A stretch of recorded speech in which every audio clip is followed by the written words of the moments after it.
जहाँ तक स्मृति ईरानी की बात है, वो कहते हैं ना, प्रेम में टूटी हुई महिला जो है ना, वो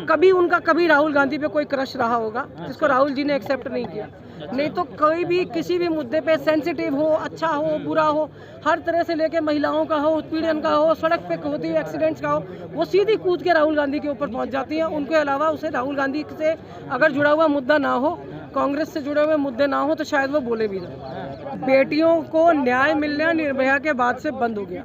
क्योंकि सरकार से सवाल करने के लिए जो लोग खड़े होते थे वो तभी खड़े होते थे। जनता भी तभी निकली जब उसे निर्भया का दर्द पता चला। लेकिन जब आपको लोगों के दर्द से मतलब नहीं, एक निर्भया के बाद मुझे नहीं लगता कि उस तरह का आंदोलन कभी भी किसी भी लड़की के लिए, उन्नाव रहा हो, कठुआ रहा हो,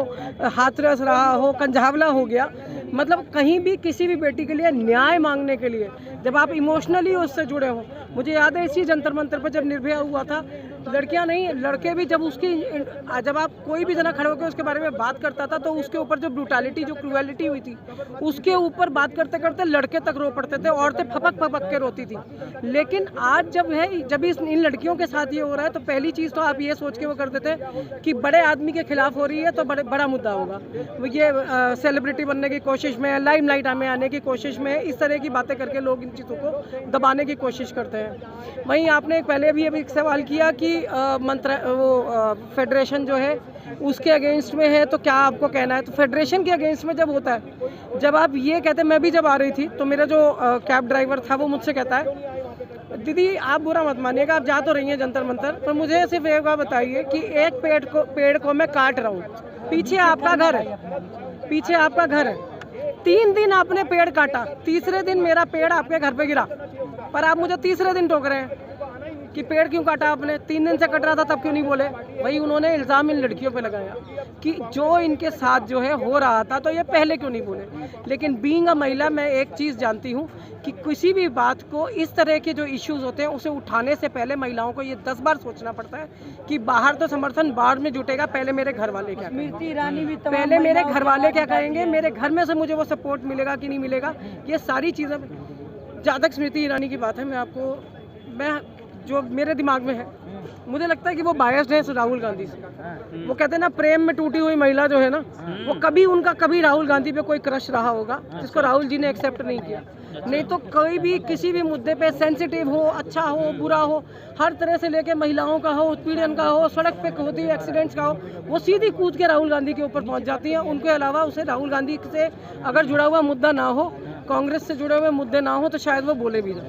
प्रज्ञा ठाकुर हिंदुओं को जगा रही हैं, और जब सड़कों पे ये 20-20, 22-22 साल की लड़कियों के चाकू घोप के मर्डर हो जाते हैं, 13 किलोमीटर तक कोई ना रगड़ता हुआ, घिसटता हुआ ले जाता, तब कोई हिंदू नहीं जागता। मैं हिंदू महिला हूँ, तो मुझे भी ये लगता है कि जागना जो है ना, घर में तलवार रखने से मतलब नहीं है। अगर कुछ गलत हो रहा है, बाहर सड़क पर निकल के आपकी दो जुबान नहीं निकलती, 2 शब्द गलत के अगेंस्ट नहीं कह सकते, तो काय बात के हिंदू, काय बात के मुसलमान, काय बात के सिख। अगर आप अपने ही भगवान की जो सेइंग है, किसी भी कम्युनिटी में हर आदमी ने, हर भगवान ने यही कहा है कि गलत के खिलाफ खड़े रहना, और अगर गलत के खिलाफ खड़े रहने में आपको ये लगता है कि जिम में बॉडी बनाइए और घर में तलवारें रख लीजिए, उसको धार दे दीजिए, तो उससे आप सब्जियां ही काटेंगे। आप किसी को काटने लायक तो वैसे भी नहीं है, क्योंकि आप में हिम्मत नहीं है मैम, क्योंकि आप गलत सही नहीं समझते, तो आप किसी के अगेंस्ट नहीं खड़े। लेकिन स्वाति मालीवाल जो है, उनको घसीटा गया यहाँ पे कल। मैं अभी जब मुझे ये पता चला, मेरे को अभी थोड़ी देर पहले ही ये फ्लैश किया मेरे फ़ोन पे कि कल स्वाति मालीवाल के साथ मिसबिहेव हुआ, उनको भी 10-15 मीटर तक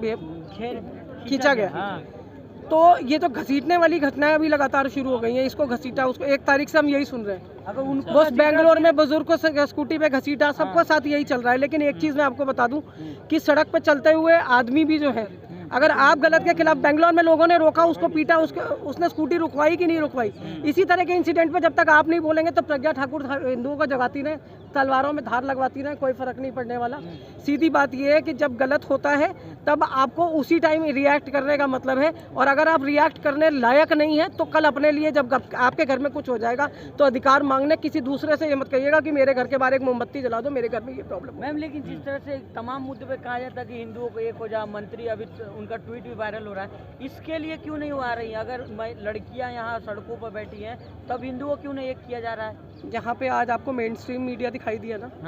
राजदीप सरदेसाई थे, रूबिका लियाकत थी, सब है। रात की डिबेट पे यहाँ पे जो हुआ है उसके बारे में जब रात को चर्चा होगी तब आप सुनिएगा उस दोनों टाइम का वर्जन। यहाँ पे जनता खड़ी है, यहाँ का वर्जन। और जब वहाँ पे जब वो अपने अंदर स्टूडियोज़ के अंदर पहुँच जाते हैं, क्योंकि वहाँ तनख्वाह ले रहे हैं, यहाँ तो सेलिब्रिटी हैं, लेकिन वहाँ जब वो हम तनख्वाह ले रहे हैं, वहाँ पे जब हमारी भाषा है, हमारा उनके बारे में क्या राय है, किस तरह से हम फेडरेशन को देखते हैं, किस तरह से मंत्रालयों को देते हैं, और सबसे बड़ी बात, सबसे बड़ी बेकार है हमारी जनता। जनता की कमी क्या है मैं बताती हूँ कि जब गोपाल कांडा जैसे लोगों को आप गीतांजलि जैसे इंसिडेंट होने के बाद आप विधानसभा तक दोबारा वापस पहुंचा रहे हैं, क्या वोटरों में महिलाएं नहीं रही होंगी, क्या वोटरों में लड़कियां नहीं रही होंगी? तो जब आप ऐसे लोगों को चुन चुन के बार बार सदनों तक भेजेंगे तो इस तरह के इंसिडेंट पे फिर आप न्याय मांगने के लिए किसके पास जाएंगे? क्योंकि उम्मीद भी तो नहीं है उन लोगों से। और जब इस तरह का इंसिडेंट हो जाता है, जैसे हमारी जितनी बहनें रेसलर बहनें बैठी हैं, उन्होंने जो बात कही, वो चीज़ ऐसा नहीं है कि नहीं हो सकता, और ऐसा नहीं है कि हर आदमी को सेलिब्रिटी बनना है इसलिए इल्ज़ाम धर देता है। किसी भी महिला के लिए किसी भी मुद्दे पे, इस तरह के मुद्दे पे बोलना, मुंह खोलना जो है वो बहुत बड़ी बात है। बहुत जिगर, बहुत कलेजा चाहिए। आपको रास्ते में कोई छेड़ भी देता है तो आप पलट के रिस्पॉन्ड नहीं करते कि पता नहीं कैसा आदमी हो। आज अगर वो सरकार के फेडरेशन के खिलाफ जाके यहाँ पे बैठी हैं, तो जितनी महिलाओं से हो सकता है वो यहाँ तक आएँ और उनको समर्थन दें और उनको बताएं कि हम आपके साथ खड़े हैं।